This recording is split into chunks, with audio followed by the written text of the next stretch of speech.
As far as Canada's response from the Prime Minister, condemnation of Russia's latest move.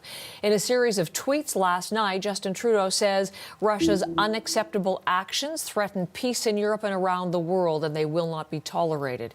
He says he spoke with the President of the European Commission, Ursula von der Leyen, and affirmed Canada's strengthened commitment to the sovereignty and territorial integrity of Ukraine.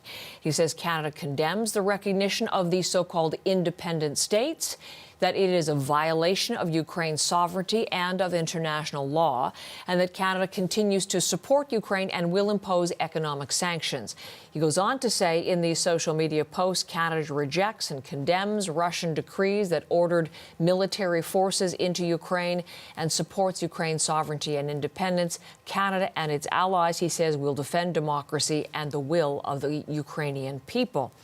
Canada's Foreign Affairs Minister, Mélanie Joly, reacting to the situation as she appeared on Power and Politics last night. That included talk of sanctions. This is clearly not the path of de-escalation. This is clearly not the path of dialogue and diplomacy.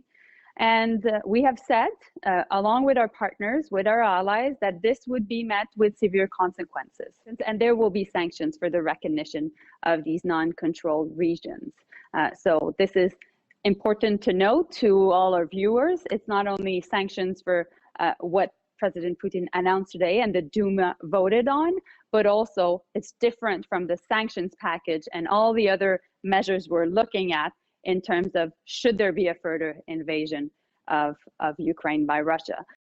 Canada's Foreign Affairs Minister, Mélanie Joly, from Power and Politics, an important distinction on sanctions that they have made at the White House, for example, as we await further word from Washington on U.S. response today.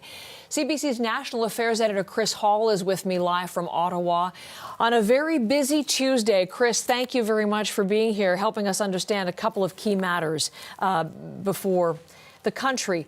On Ukraine, just listening to the Foreign Affairs Minister saying there will be sanctions, I'm wondering if you're hearing what form exactly they might take, what we should be watching further additionally from Ottawa, even as early as today. A bit of confusion listening to Joly yesterday about what package of sanctions the government intends to proceed with first. There are those, similar to what the United States has talked about, of not doing business with any entities inside those two breakaway regions that are now recognized by Russia, but not clear that they're going to go as far as the UK appears to be in targeting Kremlin-linked organizations, Russian actors and Russian entrepreneurs who are operating in that region. We are expecting some announcement on what those sanctions will be in the next couple of days, perhaps even later today, Heather, but it's not exactly clear how far Canada intends to go to back up the strong words that it's using along with other world leaders in condemning Russia's decision to recognize these two regions. Okay, we will stand by for that then. In the meantime, we're certainly following very closely the aftermath to the last weekend in Ottawa. Well, indeed, the 3 weeks preceded what we all watched and were transfixed by over the past weekend.